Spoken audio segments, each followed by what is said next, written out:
నమస్తే, నేను మీ Ashok Kumar. Welcome to our channel. ఈ రోజున అమ్మటి రాంబాబు అనేటువంటి వ్యక్తి మాట్లాడాలంటే రక్తం మరిగిపోతుంది. ఆడు మాట్లాడినటువంటి బూతుల మూలన ఈ రోజుటి వరకు వాడు వీడు అని నేను ఒక్కరిని కూడా అన్నటువంటి దాఖలాలు లేవు.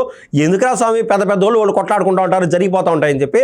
కానీ గతంలో జగన్మోహన్ రెడ్డి గారు ముఖ్యమంత్రిగా ఉన్నటువంటి సమయంలో ఆయనకు 151 మంది ఎమ్మెల్యేల యొక్క మ్యాండేట్ రాష్ట్ర ప్రజలు ఇచ్చినారు.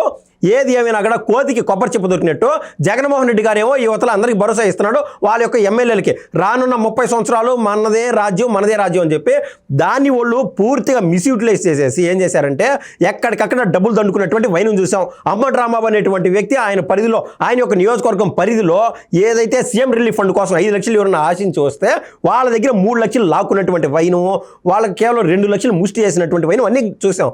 ఇంకా అమ్మటి రాంబాబు అత్యంత సన్నిహితులు వీళ్ళందరూ మనం చాలా మందిని గమనించాం అన్నమాట. 2 కోట్ల రూపాయలు ఒక బీసీ బిడ్డ చలపతి అనేటువంటి వ్యక్తి దగ్గర బాలాజీ స్టోన్ క్రషర్స్ వాళ్ళ దగ్గర పోయి 2 కోట్లు దండుకున్నారు. వాళ్ళు పెట్టినటువంటి ఏదో ఒక లాజిక్ ఏంటంటే 50 కోట్లు ఇవ్వండి, మిమ్మల్ని ఏ కేసులు ఇరికించమని చెప్పి ఆ రోజున విడుదల రజని మాట్లాడింది. ఇవన్నీ పక్కన పెట్టేస్తే ఆ రోజున అసెంబ్లీ సాక్షిగా వాళ్ళు మాట్లాడినటువంటి మాటలు అప్పట్లో ప్రతిపక్ష నేతగా ఉన్నటువంటి నారా చంద్రబాబు నాయుడు గారి యొక్క సతీమణి గారిని, భువనేశ్వరి గారిని ఉద్దేశించి వాళ్ళు మాట్లాడినటువంటి కీచకులు సైతం అసహించుకునే విధంగా అత్యంత జుబుత్సాకరమైనటువంటి మాటలు మనం విన్నాం, చూసాం కూడా.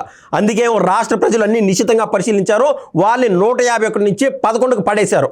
ఆ రోజున అసెంబ్లీ సాక్షిగా ఆ పెద్ద మనిషి ఆ మాటలు విని బయట అసెంబ్లీ సమావేశానికి వచ్చి అప్పటిదాకా కనీసం ఒక కన్నీటి బొట్టు కూడా ఆయన కళ్ళలో ఏ రోజు చూడడం, ఎంత ఎమోషన్స్ ఉన్నా కూడా ఆయన తట్టుకొని నిలబడేవాడు. ఆయన సతీమణి అంటాన్ని తట్టుకోలేక ఆయన ఏడ్చినటువంటి ఫోటోలు సాక్షి వాళ్ళు క్యాప్చర్ చేసి ఈరోజు ప్రతి తమిళలోనూ కూడా ఆయన ఏడ్చేటువంటి ఫోటోలు, కోనికెస్కాగాడు గొట్టంగాళ్ళు మాట్లాడేటువంటి మాటలు కూడా ఎవడు వాడు వెంకటరెడ్డి అనేవాడు, సాక్షి అనేవాడు, ఇటువంటి ఏ ఓడి కౌంటర్లు వేసాం కూడా కింద చంద్రబాబు నాయుడు గారు ఏడ్చే ఫోటోలు మనం ఖచ్చితంగా మనం గమనిస్తా ఉన్నాం. ఎన్ని చూసాంలే. నేను చాలాసార్లు అనుకున్నా, నిజాయితీగా చెప్తున్నా, ఈ యొక్క వైసీపీ వాళ్ళకున్నటువంటి ఏదైతే ఈ యొక్క కీచక పర్వం అనుకోండి, ఒకవేళ ఓళ్ళే తప్పులు చేస్తూ ఉంటారు, ఇవన్నీ టీడీపీ వాళ్ళు చేస్తారని చెప్తూ ఉంటారు. ఈ స్టామినా, ఈ శక్తి ఈ టీడీపీ వాళ్ళకి, జనసేన వాళ్ళకి 10 జన్మలు ఎత్తినారు రాధరా స్వామి అని చెప్పి నేను నిజాయితీగా ఇన్నాళ్ళు అనుకునేవాడిని. ఇది వాస్తవం. ఎందుకంటే వీళ్ళకి ఏదైనా బూతులు మాట్లాడితే సిబిఎన్ ఏమంటాడో, లేదంటే కళ్యాణ్ గారు పార్టీ నుంచి బయటికి తరిమేస్తాడేమో, ఇవన్నీ భయం ఉంటుంది ఈ యొక్క కార్యకర్తలకి, జనసేన వాళ్ళకి, టీడీపీ వాళ్ళకి. ఈ రోజున పరాకాష్ఠకు చేరిందనమాట వైసీపీ వాళ్ళు. ఎక్కడైతే వాళ్ళు ఓడిపోయిన తర్వాత వాళ్ళు ఒక్కొక్క కేసు అవినీతి కేసుల్లో ఇరుక్కుంటా అవన్నీ చుట్టుముడతా ఉంటే మొన్న రైల్వే కోర్టు ఎమ్మెల్యే చేసినటువంటి నిర్వాహకం 100 కోటికి ఒకటి చేస్తాడు. కోతికి కొబ్బరి చిప్ప దొరికిన వైనాన ఈ యొక్క రైల్వే కోర్టు ఎమ్మెల్యే 2-3 రోజులు నాంచారు వైసీపీ సోషల్ మీడియాలో, సాక్షిలోను. అది దాటినే. కానీ ఎక్కడ ఈ యొక్క కల్తీ నెయ్యి వ్యవహారం యొక్క హవా, వాళ్ళు చేసినటువంటి తప్పులు రాష్ట్ర ప్రజలు ప్రతి చెట్టు కింద ఊరు వాడలో చర్చలు చేస్తూ ఉంటే దీన్ని ఎట్టయినా డైవర్ట్ చేయాలరా అని చెప్పి ఏం చేశారు, జగన్మోహన్ రెడ్డి గారికి నేనుండాను అని ఎప్పుడు చెప్పేటువంటి అమ్మటి రాంబాబు మరోసారి ఏమైంది, నా 70 ఏళ్ళ వయసు, రేపో మాబో చచ్చిపోతా, ఈ లోపు నేను పీకుతా అని చెప్పి ఆ రోజు అమ్మటి రాంబాబు అన్నాడు.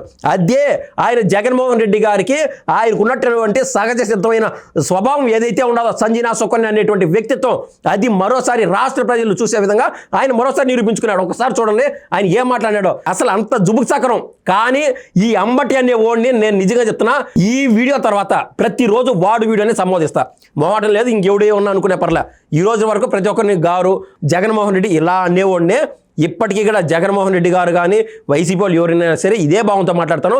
కానీ ఈ మాదిరి ఎవరు మాట్లాడినా కూడా ప్రతి టీడీపీ కార్యకర్తకి, ప్రతి జనసేన కార్యకర్తకి నేనైతే చెప్తున్నా, మొహమాట లేదు, ముళ్ళుతోనే తీయాలని చెప్పి మరోసారి చెప్తున్నా. ఒక్కసారి అమ్మటి రాంబాబు ఏం మాట్లాడినాడో వినే ప్రయత్నం చేద్దాం.